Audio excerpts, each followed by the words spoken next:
대해서 이런 행동을 한 적도 없고 할 일도 없는데 그런 거에 관해서 나도 이렇게 먹어야지 제 지인들과 가족들한테 범죄자처럼 그런 취급을 받을까봐 그게 좀 많이 무섭고 그랬습니다.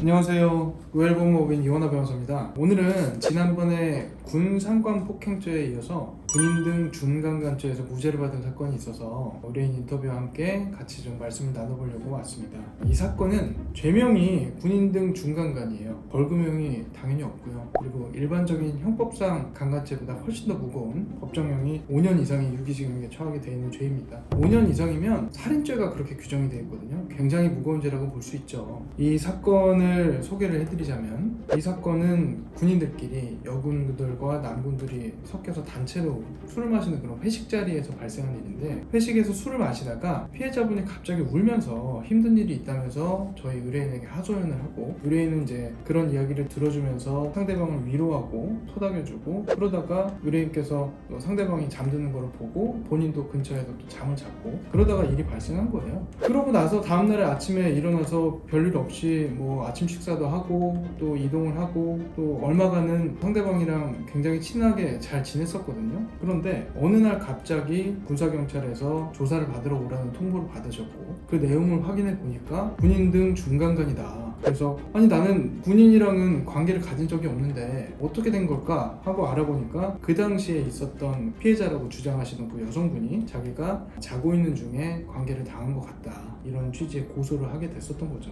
그리고 이 사건이 굉장히 어려웠던 점이, 피해자 진술의 신빙성이 어느 정도 인정이 돼서 1심에서 유죄 판결을 받고 구속이 돼서 수감 생활을 하셨어요. 이렇게 수감 생활이 시작이 되면 2심에서도 어느 정도 1심 판결이 제대로 됐다는 그런 판단을 할 수밖에 없는 거고, 이걸 뒤집고 구속이 된 피고인을 다시 풀어주는 건 어려운 일이거든요. 그래서 2심에서 무죄를 밝히고 억울한 누명을 벗는데 배로 힘들었습니다. 이 사건에서 무죄를 어떻게 받았냐면요, 저희가 일단 성범죄 사건은 지난번에도 말씀드렸듯이 증거가 없어요. 피해자와 피고인 단둘이서 있는 공간에서 대부분 발생하기 때문에 진술 증거 이외에는 다른 객관적인 증거를 찾기가 어렵거든요. 그렇다면 결국에는 피해자의 진술을 다 모아서 신빙성이 떨어지는 부분들을 찾아내고, 그리고 저희가 공격할 만한 부분들을 찾아서 피해자에 대한 증인신문을 잘 해내는 것, 이게 굉장히 중요한 부분이고요. 아울러서 저희의 진술이 상대방의 진술보다 신빙성이 더 높고 말이 된다는 쪽으로 설명을 해야 되기 때문에 저희 쪽 진술을 더 견고하게 준비를 했습니다. 그래서 일단 1심 판결이 왜 잘못됐는지 그 부분에 대해서 저희가 지적을 했어야 했는데요, 1심에서는 피해자가 주요 부분에 대해서는 일관된 진술을 하고 있다라고 판단을 했어요. 결국에는 그 범죄 행위에 해당하는 그 부분이 일관되다, 이렇게 판단을 한 건데요, 나아가서 재판부는 진술이 매우 구체적이고 생생하기 때문에 경험하지 않은 사람은 할 수 없는 진술이다, 이렇게까지 판단을 했던 거죠. 그리고 저희가 끊임없이 지적을 해왔던 게, 피해자 진술이 수사기관에서 또 검찰 올라가서 또 재판에 와서 진술이 바뀌는 부분이 계속 있었거든요. 근데 그 부분들은 1심 재판에서는 지엽적인 부분이기 때문에 혼동이 있을 수 있고 당황한 상태여서 세세하게 기억을 못할 수 있다, 이렇게 봤고요. 그리고 피해자가 그 당시에 그런 일이 있고 나서 저희 의뢰인이랑 굉장히 친하게 잘 지냈거든요. 그 부분도 지적을 했었는데, 성범죄 피해자의 대처 양상은 피해자의 뭐 사회적 지위나 노인 상황에 따라서 달라질 수 있고, 그리고 피해 사실을 굳이 내색하거나 하지 않았다고 하더라도 괜찮다라고 본 거예요. 근데 아까 말씀드렸던 피해자의 진술이 지엽적인 부분에서는 혼동이 있을 수 있고, 그리고 피해자의 태도가 사회적인 분위기나 아니면 그 당시 상황이나 이런 것들에 따라서 내색하지 않는 등 달라질 수 있다고 본 거는 나중에 한번 말씀드릴 기회가 있을 텐데, 대법원에서 판결을 내렸던 성인지 감수성에 대한 그런 내용이거든요. 성인지 감수성이 뭐냐면, 피해자는 성범죄 피해자이기 때문에 자신의 피해 사실을 함부로 발설하거나 아니면 내색하거나 하기 힘들다는 사정을 좀 고려해야 된다는 그런 개념이에요. 그래서 1심에서도 그런 부분들을 적극적으로 고려해서 피해자의 진술이 모순되거나 아니면 달라지는 부분이 있었음에도 불구하고 신빙성을 인정을 해버렸습니다. 저희는 그래서 항소심에서는 피해자의 진술이 주요 부분에 있어서도 번복이 되고 있고, 그리고 또는 진술 자체로도 상식이나 경험칙에 비추어서 말이 안 된다는 점을 강력하게 지적을 하기 시작을 했어요. 가장 대표적인 부분이 피해자가 당시 목격했다고 하는 피고인의 자세였는데요. 피고인의 자세가 아무리 설명을 해도 인체공학적으로 나올 수가 없는 자세였어요. 그런 부분들을 일단 지적을 하기 시작했고요. 그 부분에 있어서 재판부는 의심을 하기 시작을 했었던 거죠. 그렇게 하고 보니까 피해자의 진술이 경찰에서, 그리고 검찰에서, 그리고 1심 재판에서 계속해서 바뀌고 있다는 걸 2심 재판부에서 적극적으로 인정을 해주시기 시작을 했고요. 그리고 피해자의 진술을 보강하는 목격자, 참고인이라고도 하는데요. 참고인의 진술이 있었는데 그 진술 역시도 피해자의 진술이나 피해자의 또 관계에 따라서 오염됐을 수도 있겠다는 점까지 이끌어낼 수 있었습니다.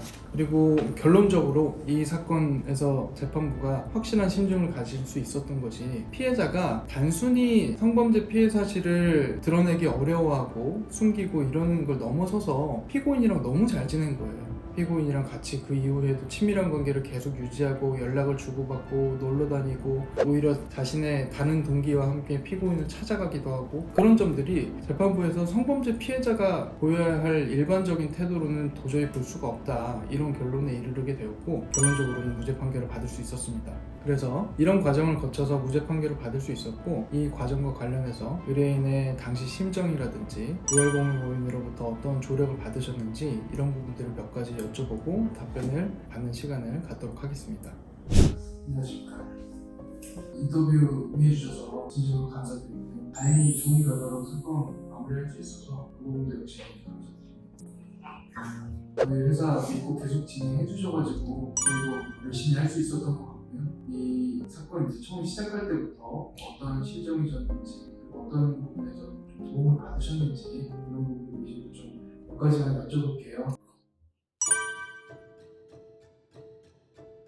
처음에는 굉장히 당황스럽기도 했고, 그리고 이제 좀 무서운 것도 있었는데, 이제 추석 요소를 보면은 죄명이 명시가 돼 있잖아요. 그거에 대해서 나는 이런 행동을 한 것도 없고 할 일도 없는데 이런 거에 관해서 날라올 게 뭐가 있지? 일단은 날라왔다는 것부터가 내가 이런 거에 뭔가 여유가 돼 있으니까 날라왔나 보다. 그거에 대해서 이제 경쟁 좀 해보고 하니까 이게 굉장히 큰 일이구나 하는데 좀 무서움과 좀 당황스러운 그런 게 좀 갔던 것 같아요. 더군다나 우리 의원님께서는 어쨌든 공직자 신분이시기 때문에 이게 사실 사건화가 된다는 것 자체만으로도 큰 부담이셨을 것 같아요. 이제 인터넷 검색을 좀 하다 보니까 이런 거에 관련해서는 좀 초기 대응이 중요하다라고 얘기를 다들 하셔가지고, 그래서 나도 처음부터 일단 변호사부터 선임을 해서 같이 동석을 해야겠다라고 해서 좀 찾다 보니까 오게 됐어요. 사실 그 아는 변호사가 없는 분들도 계시고, 그리고 만약에 아는 변호사가 있다고 하더라도 이런 사건을 전문적으로 진행하는 그런 변호사님이 아닐 수가 있기 때문에 초기에는 다 우리 의뢰인처럼 검색에 좀 의존을 할 수밖에 없는 것 같아요. 일단 우선 상담으로는 이제 다른 로펌이랑 이제 상담을 해봤었는데, 아무래도 이제 추석 요소를 받았을 때 정지가 면접을 해있다 보니까 상담을 할 수 있는 것들이 좀 시발을 했어가지고, 그래서 한 곳과 이제 왜 이렇게 두 곳에서만 전화 상담을 받고 이제 왜 방법을 하게 됐죠. 가장 큰 거는 방문해서 상담을 하고 보니까 이제 잘 친절하게 상담도 잘 해주시고, 이분들이랑 같이 맡길 수 있겠다 싶어서 저의 선택을. 그리고 사실 저희도 상담을 진행을 할 때 이분이 너무 억울하겠다는 생각이 드는 거예요. 그래서 이 사건은 우리가 반드시 이겨야겠다는 그런 생각을 가지고 좀 임했었던 것 같고, 그래서 또 더 좋은 결과를 보답을 해드릴 수 있었던 것 같습니다. 아무래도 후속 수사를 진행을 했었는데 후속 수사가 굉장히 좀 가장 힘들었던 것 같습니다. 후속이 되다 보면은 불구속 상태보다는 증거를 수집하거나 여러 외부인들한테 도움을 얻기도 많이 힘들고, 그리고 후속이 된다는 것 자체가 일반인들한테는 이 사람이 죄를 저질러서 후속이 됐구나라는 게 생각하는 게 일반적이라서, 일단 제 지인들과 가족들한테 범죄자처럼 그런 취급을 받을까봐 그게 좀 많이 무섭고 그랬어요. 이게 이제 죄명이랑 형량의 특성상 구속 수사를 진행하는 부분이 더군다나 또 1심 진행 경과에서 그런 일들이 있어서 어쩔 수 없이 구속이 됐었었는데 사실 일반인들이 평소에 구속이 되지 않은 상태에서만 생활을 하시다가 갑자기 수감 생활을 하거나 신체의 자유가 억압하는 그런 상황이 오면 굉장히 당황을 많이 하시고 패닉 상태에 빠지는 분들도 많아요. 그래도 정신을 꽉 잡고 사건을 끝까지 따라와 주셔서 또 그 부분도 역시 감사합니다.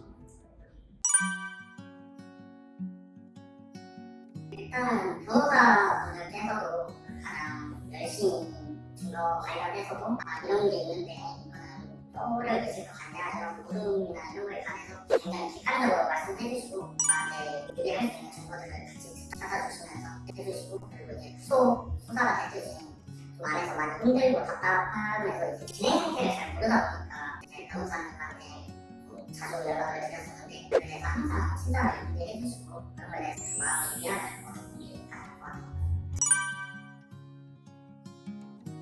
다행이다라는 게 좀 많이 컸던 것 같고 가족들과 주변 지인들이 나를 어떻게 생각하는지가 좀 걱정이 많았는데 아무리 억울해도 이제 유죄를 받다 보면 내가 했을 수도 있겠다라는 생각이 들 수도 있는데 그래도 이제 제 억울함이 잘 인정이 돼서 유죄를 받게 되면서 당당하게 이제 가족들 곁으로 갈 수 있구나 이런 안도감이 생겼어요. 사실 무죄 판결을 받으면 보통 기쁠 거라고 생각하지만 기쁜 마음이 안 든다고 그러더라고요. 다행이다 그런 마음으로 안도감 같은 걸 느끼신다고 하는데 어떻게 보면은 당연한 결과를 뒤늦게 받는 그런 측면에서는 안타까운 측면이 있지만 그래도 저 역시도 이제 바로잡아서 다행이다 그런 생각을 가지고 있습니다.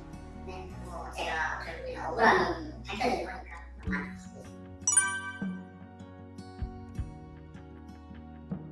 일단은 멘탈을 좀 잘 잡아야 된다고 말씀드리고 싶은 게 저도 이제 구속 수사를 하면서 많이 힘들어서 포기하고 싶었던 순간도 있었는데 주변 사람들이랑 이제 변호사분들께서도 이거는 좀 많이 억울해 보이는 부분이 있다 그래서 같이 싸워보자 라고 힘을 주셨기 때문에 저도 멘탈을 잘 잡아서 끝까지 싸울 수 있지 않았나 그래서 결국은 밝혀지니까 끝까지 포기하지 않고 싸울 수 있는 멘탈을 잘 잡았으면 좋겠다 이 말하고 싶습니다. 네. 좋은 말씀 해주셨고요. 저희도 올해에서 포기하지 않고 저희를 또 믿어주셨기 때문에 끝까지 달릴 수 있었고 이런 달릴 수 있었던 것 같습니다. 오늘 좋은 말씀 해주셔서 감사드리고요. 이제 일상을 복귀하셨는데 앞으로는 여러분 국민스러운 일에 연결되지 않았습니다. 감사합니다. 감사합니다.